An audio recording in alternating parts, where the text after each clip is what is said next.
Comment gérer les moments quand tout retombe après une victoire? C'est ce qu'on va voir aujourd'hui.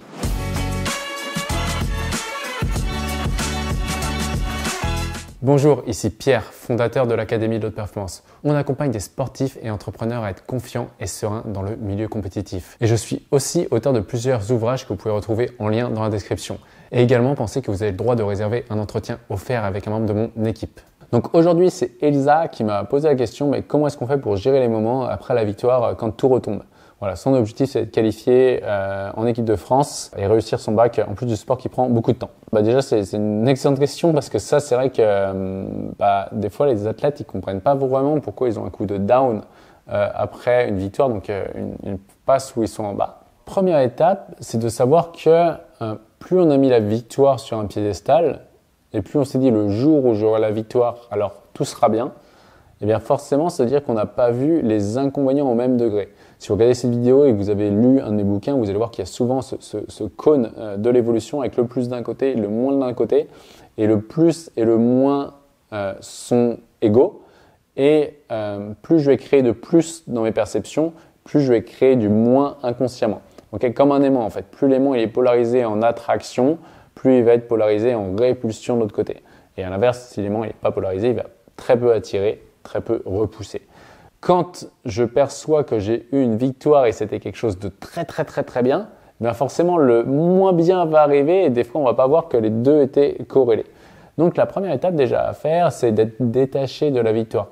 Okay, c'est-à-dire que j'ai gagné sur un instant T, donc c'est-à-dire j'ai gagné, j'ai eu ce que je voulais à un instant T, mais finalement ça fait simplement partie du chemin. Si on prend de la hauteur, tout simplement, si on regarde la victoire et on la regarde plutôt sur 5 ans, et on va se dire, ok, et là maintenant, ça va être quoi les inconvénients pour mon objectif d'obtenir la victoire et c'est quoi les bénéfices pour mon objectif si je l'obtiens pas et qu'on justement fait tomber ça du piédestal, et bien on va voir que finalement la victoire là n'était qu'une étape. Et donc, quand on regarde la victoire simplement comme une étape pour aller au point suivant, eh bien il y aura moins déjà l'ascenseur émotionnel. Ensuite, la deuxième étape à prendre en compte, c'est de savoir que l'ascenseur émotionnel, ou du moins les cycles de up et de down sont plutôt naturels. C'est pour ça quand on a eu ces périodes où on a été sous adrénaline, c'est normal que derrière il y a l'hormone inverse pour pouvoir rééquilibrer justement les deux. Nous, ce qu'on fait des fois avec les athlètes, on leur remontre, alors même si ça scientifiquement il n'y a pas de preuve, mais en fait on s'en fiche un petit peu, c'est juste pour avoir une idée. Aux athlètes, des fois on leur montre les biorhythmes. Les biorhythmes, ils vont montrer que finalement chaque être humain a un cycle émotionnel, un cycle intellectuel et un cycle physique avec des hauts, des bas. Il y a des courbes qui sont sinusoïdales. Quand on sait ça, que la vie est cyclique, il y a un été, un automne, un hiver, un printemps, il y a du jour, il y a de la nuit, on va savoir que pour nous c'est la même chose. Il y a des périodes de haut et des périodes de bas. Et plus la période est haute, plus la période de bas va être présente. Et c'est tout à fait normal, c'est tout à fait naturel. La vie est rythmée, il y a un rythme et en plus de ça, il y a une compensation dans les deux côtés. Donc la première étape, c'est déjà on va accepter ces périodes de down. Là, j'ai un athlète récemment justement qui est de l'Académie de l'Haute Performance qui m'a envoyé un message l'autre jour et qui m'a dit « Waouh, salut Pierre, là je viens de gagner ce titre-là. En ce moment, je suis en période de down et je l'accepte parce qu'il va avec le up que j'ai eu. Et donc, voilà, c'est vraiment cette loi de l'équilibre et ce rythme de la vie qui est cyclique. Et pour moi, c'est plutôt cool quand j'entends un athlète qui a capté ça. Et bien du coup, ça veut dire que déjà on a bien fait notre boulot et que l'athlète a accepté que la vie était cyclique. Donc quand on sait ça, quand on sait que le down est naturel après le up, donc le bas est naturel après le haut, eh bien quand on le sait, quand on le vit, c'est simplement être capable de l'accepter et du coup de faire des choses qui peuvent peut-être nous inspirer ou des choses qu'on n'aurait pas fait autrement. Peut-être ça peut on peut aller voir des amis.